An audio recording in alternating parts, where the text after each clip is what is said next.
Golf cart. Golf cart? A real golf cart? Yeah. Oh, Have cool. you got permission, right? Just don't get a license You're for it.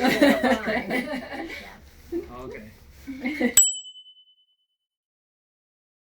Let me be clear, guys. I truly love my kids. They bring unprecedented joy and interesting things to my life. If you guys don't know, I have 4 kids. I've got a 10-year-old, an 8-year-old, a 5-year-old, and we just had our 14-month-old little baby. And I really love them. But as many would tell you, kids are kind of expensive. Or at least that's what people would have you to believe.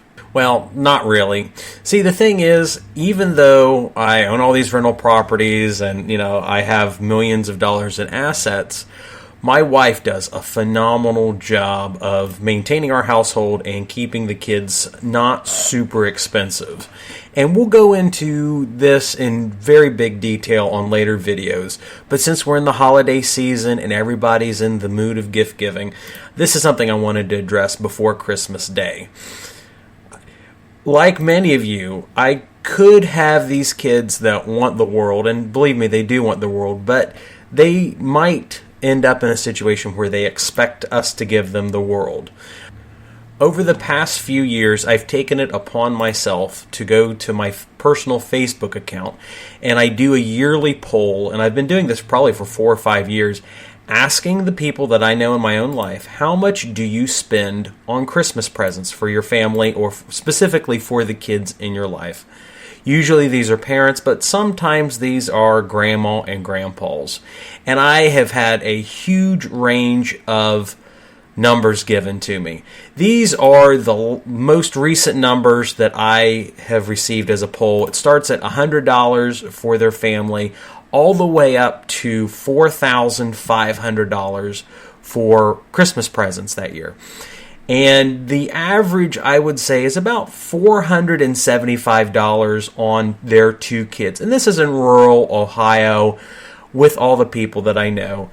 And most of them, like I said, they have 2 kids. So you figure $475, $500, $250 per kid. The average polled age of the people that I've talked to is about an 8 to 10-year-old kid. So that's kind of the average. But one thing that I loved doing in recent years is I've gone into detail, into deep dives with the people that spent the most money. And I've asked them, or if they weren't willing to freely give me that information, I researched them and figured out how much money they make.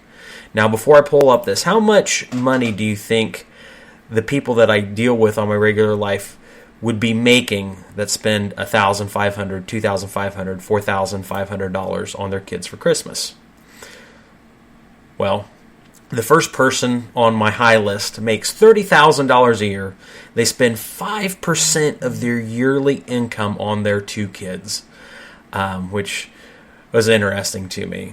The second couple that I polled, they were a little bit better off in my opinion.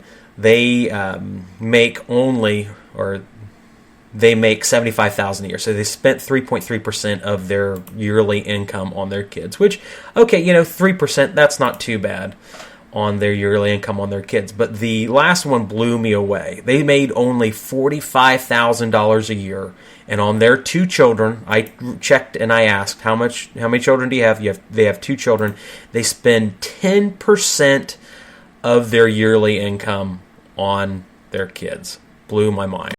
Now, contrast this with my good farmer friend, Aaron. I don't know how many times I've been around him, and he's had this conversation both with his wife and people in his family. He'll say something like, "Dang it, Beth, why do we gotta keep buying our kids Christmas crap they'll be bored with by spring? Why not buy them something that'll actually be worth something in the future? Mutual funds, stocks, precious metals, maybe some bitcoins." Do you think my friend Aaron is hailed as a hero and a true visionary with his people and his family? Do you think they view him like the Grinch? You're right, they absolutely view him as a Grinch-like person who just wants to stifle joy and the Christmas season by trying to interject some thoughts and some reason into all the consumerism and the crazy amounts of money that are spent on toys. Not that that stuff's bad, but my farmer friend has a huge, overwhelming point that's just lost on a lot of people in his family, but it's not lost on me. Now let's go back with the earlier example of the family that spends $1,500 every single year on Christmas stuff. I don't want to disparage them, but what would happen, what would their lives be like in the future if instead of taking that $1,500, they put it in some sort of stock or investment fund for their kids that earn 10% interest? I did the math, so you don't have to, and after the first year, they'd have their original $1,500, but then in year 5, that money, if invested again each year, the amount of $1,500 would be worth $9,157.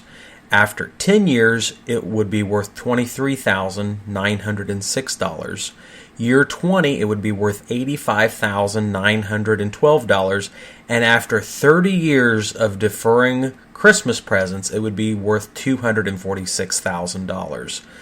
Now, if that money just one time was invested and then compounded annually, you would end up with $1,500 the first year, year 5, $2,196, year 10, $3,536, year 20, $9,173, and year 30, you would end up with $23,794. And like it or not, most kids are going to end up as adults. I know it's hard to consider your happy little kid that gets so excited unwrapping Christmas presents for Christmas being an adult, but we'll all be there someday, or at least all the kids will be there someday. I love talking to people about their favorite Christmas memories, and one of the most fun stories that I get to hear every year is from the pastor of my church. He tells us all about his great aunt who would always try to sneak a bottle of rum into their Christmas parties. His family were all upstanding Christians, and he always had this great aunt trying to sneak a bottle of rum into the Christmas parties. And it would get so bad that even his dad and uncles and things would try and search her and pat her down for her bottle of rum. And every single Christmas party they would have, she would always sneak it in. And his fond memory wasn't of her trying to sneak that bottle of rum in.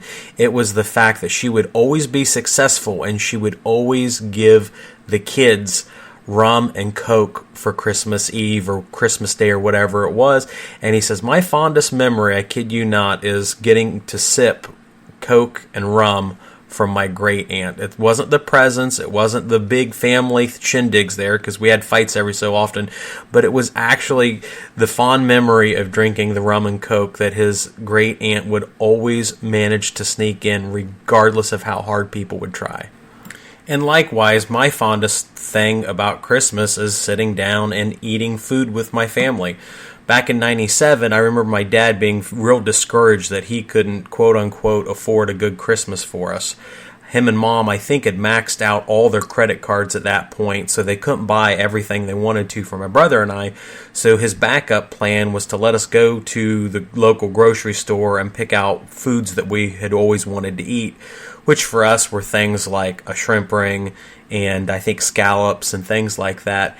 And I can't remember what we got for Christmas that year other than Mega Man 6 or Mega Man 7. But the memory of that food certainly outpaces all of the presents that I got growing up. And that's a tradition that I've passed on to my family and we do every year. In fact, as I do this, I've got a prime rib that is dry brining right now, getting ready to be cooked later today. Now for the part that you all tuned in for. What does a millionaire like me buy his kids for Christmas?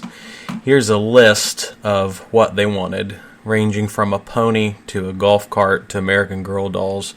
Very similar to what I think most kids would want for Christmas. My oldest is the most expensive for the most part, with wanting a golf cart and a Nintendo Switch. My son's extremely cheap, and then my 8-year-old isn't too bad at all because she wanted love, joy, and sunshine. But to be frugal, we had to pick a certain selection, so this is what we ended up with. My oldest gets used American Girl dolls, not new ones. The 8-year-old is the same, and because my son only wanted $10 worth of toys, he's going to get 30 instead. There's also a lot of little knickknacks in here that I wasn't able to tally up for the video, and then of course my little baby wants to be held all day long, which she'll mostly get, but that's kind of a hard thing to do. But going back, all the things that we've got our kids totals up to a grand total of under $400-ish.